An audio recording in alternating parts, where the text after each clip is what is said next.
જય શ્રી કૃષ્ણ, જય માતાજી. રેખા રાદડિયાના સ્નેહ ભર્યા નમસ્કાર. મિત્રો, કાલે તમે ભૂરખિયા દાદાના દર્શન કર્યા કે નહીં મારા વિડીયોમાં? તે જો તમે દર્શન કર્યા હોય તો તમે કમેન્ટમાં જણાવજો. આજના દિવસની આપણે શરૂઆત કરીએ છીએ. આજે છે 26મી જાન્યુઆરી. તો હરેક લોકોની ફરજ છે કે આપણે ધ્વજવંદન કરવું જોઈએ. તો આપણે રસોડામાં વાસણ ઉટકી નાખ્યા છે આવી ઠંડીના. હવે આપણે ગોળો વિસાડીએ છીએ. પુરુષ કરતા છે ને સ્ત્રીઓમાં સહન શક્તિ વધારે છે. શું કામ ખબર? કારણ કે જો આવી ઠંડીમાં છે ને ગોળાનું પાણી તો કેટલું ઠંડુ હોય, તોય અમે બધી હાથ ફેરવી સરસ કે અમે જો ગોળો વિસળી. ભાઈઓ આવું ન કરીએ કે ખોટું નહીં લગાડતા, પણ ભાઈઓ કરતા છે ને બહેનોમાં સહન શક્તિ વધારે હોય છે હરેક વસ્તુમાં. તમારે જમવા બેહે ને જો શાકમાં જરીક મીઠું કે તેલ વધારે થયું હોય કે વધારે ઓછું હોય ને તો તરત બોલવા મળે. અમારા બેનો છે ને બધું ખાઈ લે, જે હોય ને જે ભાણામાં આવે ને ખાઈ લે. એમાં તૈયાર તો જે આવે ને બધું ખાઈ લે. એટલે છે ને પુરુષો કરતા સ્ત્રીઓમાં સહન શક્તિ વધારે હોય. કારણ કે સ્ત્રીઓ છે ને એનું પોતાનું બધું મૂકી અને બીજાના ઘરને પોતાનું કરે છે. કે પણ સ્ત્રી પોતાના ઘર, પોતાના શોખ, પોતાનો પરિવાર, બધી જ યાદો બધું જ મૂકીને અને નવા ઘરમાં આવે છે અને એને બધાને એને પોતાના કરી અને બધું અપનાવી લે છે. એટલે સ્ત્રીઓમાં છે ને ગજબની સહન શક્તિ હોય છે. છે ને જો અમારા હિતાંશુ કરતા મારામાં સહન શક્તિ વધારે. કા હિતાંશુનામાં છે ને ગમે એવું હાલે જ નહીં જમવાનું, એને ભાવે ને એ જ જમવાનું હોય. આનું શાક બને એવું છે, આવું નહીં ખા, હું ખાઈ લઉં છું. એટલે મને ગૌરવ છે કે હું એક સ્ત્રી છું અને કોઈ આપણને છે ને શાબાશી આપે કે ન આપે. મમ્મી બોલ. હા મે જોવો અહીંયા આવો, જો બતાવો. ये मेरा लड़का સહન શક્તિ હોય ને તો કચરો વાળ દો. જો ये मेरा लड़का है ना, ये तूने गंदा किया है ना तो तेरे को ही करना पड़ेगा. मैं नहीं करूँगी. मुझे गर्व है કે મેં એક સ્ત્રી હું. કોઈ આપણને શાબાશી આપે કે ન આપે, આપણે આપણી જાતને શાબાશી આપવાની. બરાબર ને? કોઈને આશા નહીં રાખવાની. અગર લાવ્યો છે મમ્મી, કાઈ નથી લાવ્યો. ઉભો થા.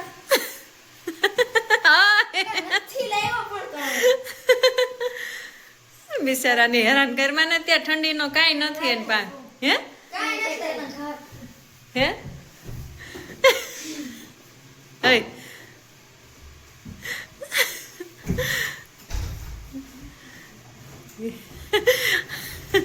હિતાંશુ કાંઈ નથી લાવ્યો. એ કુકડી મળી ગયો, કુકડી મળી ગયો. લાલ મોલા મારશે. ઓય અત્યારમાં શું કામ લીધું? વાહ. હે એવું ખવાય? એ નથી ખાવાનું, પાછું દઈએ. ચાલ હાલ. ઓય ભાઈ એને દઈ દે. એલા કેમ લાસવા? લાવ હાલ. એ નો ખવાય હો બેટા. હાલો તમને ફ્રૂટ સુધારી દઉં, બેસી જાવ બે. આને કહેવાય અમારા ગામમાં બોરો પ્લસ. આમ જો લઈ તો જોવા દે તો. બોરો પ્લસ. આ 5 રૂપિયાનું પડીકું આવે, તમારે 5 રૂપિયાનું સ્લાઇમ બની જાય ઘરે ગમ હે? તમારે 5 રૂપિયાનું સ્લાઇમ બની જાય ઘરે ગમ પેડો હોય ને તો. એક પેકેટ અને ઈ વાટ કેમ શું છે? ગમ છે, હમ પછી આ બ્લુ કલર છે હમ અને બસ સમસીથી હલાવો. કેટલું ઘર ગંદુ થાહે. એ બધુંય સાફ કરી દે. ઈ તો તારે જ કરવું પડશે ને. કા વેદ?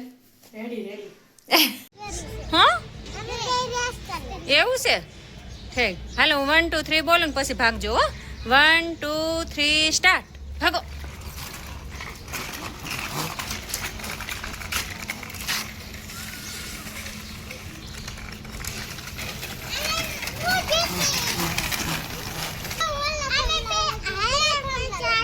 હે હા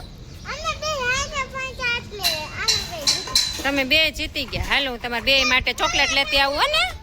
હા હું શાક લેવા જાઉં છું, તમારા બે માટે ચોકલેટ લેતી આવું. હા તમે બે સાયકલની રેસ જીતી ગયા હતા ને, બંને હારે પોઈ હતા ને, એટલે બેયની બબે ચોકલેટ લઈ લો. હાલો બે તારી ને બે તારી કરો. ચાલો બપોર થઈ ગયા છે તો હવે આપણે જમી લઈએ. આજે બપોરે જમવામાં બનાવ્યું છે વટાણા બટેકાનું શાક, રોટલી, પાપડ અને છાશ. બળેલો પાપડ હા, પણ યાદ તે છે કેમ એટલે મારે હાલે. તું જે બનાવી ને બધું મારે હાલે. તું ત્રણેય ટાઈમ રસોઈ બનાવી દે ને તોય મારે હાલે. કા વિધિ? ચલો વાગી ગયા છે 4 અને રેખાબેન બનાવે છે મેથીની કોફી. તે ટેસ્ટ નથી કરી ને? આજ તારે ટેસ્ટ કરવાની છે ભાઈની. તારે અમારે રજા હોય ને એટલે સમય પેલા તાર ભાઈ કે કોફી બનાવે. આજે એક કપ કોફી વધારે બની ગઈ હતી. ઓલી કહેવત છે ને કે દાને દાને पे लिखा होता है खाने वाले का नाम. આને શું કહેવાનું? પીને પીને અમારા જે ગેસ્ટ આવી ગયા છે, અમારા પાડોશી વયા ગયા છે યુપી, તો એ આવી ગયા. જો કેવી બની કોફી? ખાંડ નાખો. ખાંડ બહુ ન ખાય. ખાંડ ખાય ખાય તો આમ જો. હા, સાહેબને પૂછો. ખાંડ સાહેબને પૂછો કેવી બની સાહેબ? તો લાવો તમારામાં અલગથી નાખી દો દળીને. આપણે આજે બનાવવું છે પાલક પનીર. તો પનીર બનાવવા માટે આપણે દૂધને ગરમ મૂકી દીધું છે. દૂધ ગરમ થઈ જાય એટલે ગેસ બંધ કરી દેવાનો અને આપણે આ લીંબુ છે અડધું અને અડધું પાણી છે એ આપણે એમાં રેડી દેવાનું.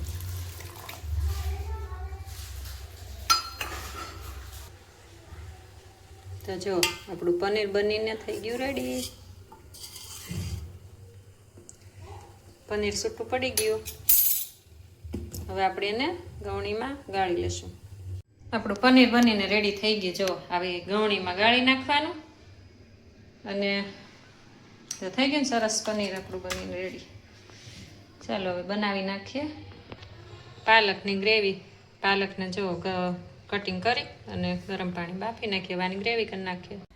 બસ આવી જ રીતે સાંજ પડી ગઈ, કારણ કે બહાર જવાનું છે એટલે કામમાં હતી એટલે વિડીયો બરાબર બનાવ્યા નથી. અને અત્યારે અમે જમ્યા પાલક પનીર અને રોટલી, તો પણ એનો વિડીયો બનાવી નથી શકી કારણ કે ફૂલ કામમાં હતી. પણ તમે મને સપોર્ટ કરશો તો આગળ જતા વિડીયો સારા બનાવીશ, કારણ કે તમારો સપોર્ટ મારા માટે એક મોટો આશીર્વાદ છે. વિડીયો સારા લાગે તો લાઈક, શેર અને સબસ્ક્રાઈબ કરી દેજો. આવજો. જય માતાજી.